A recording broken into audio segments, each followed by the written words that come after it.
So now we're excited to share with you our second recipe. It is our chicken cheeseburger pizza, and we love this recipe, of course, because it's delicious, but also because it combines two of our favorite foods, cheeseburgers and pizza. So the way you start this recipe, super simple, is you can buy already made pizza crust. Or, like Joel and I did, we used frozen bread dough and cooked our own pizza crust to begin with. And then the next step. So we start with a pound of ground chicken, and we brown that with an onion and a clove of garlic. Yep, so we did that step for you, and now the next step is? So we're gonna add our tomato sauce right to the chicken.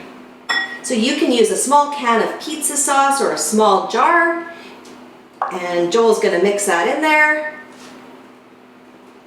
So we like combining the sauce with the already browned, lean ground chicken because it just really distributes that flavor perfectly.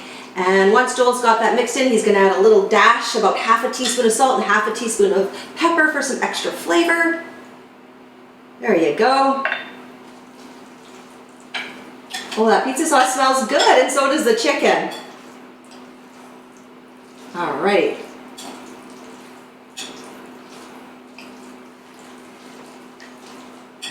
Excellent job. Okay. So now we'll just spread this around on the pizza. Exactly. So I'll let you do some of the spreading while I Sure, I'll help you out there. Cooking is teamwork. I love ground chicken. It's something that we like to always have available in our freezer because it's versatile. You can do so many things with it. It's so nice and lean and flavorful and super easy to work with.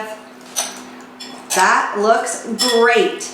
And now, of course, a pizza wouldn't be a pizza without cheese, and this pizza has two kinds of cheese, of course. We've got our cheddar cheese, in keeping with a traditional cheeseburger, and we've also got our pizza mozzarella.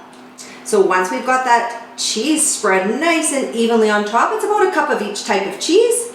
We just pop this pizza in the oven at 400 degrees, and it is ready in about 8 minutes. The cheese just needs to get nice and bubbly, and a lot of times we'll serve this with shredded lettuce and tomato and other favorite cheeseburger toppings, and it's just that simple. We hope you enjoy this recipe.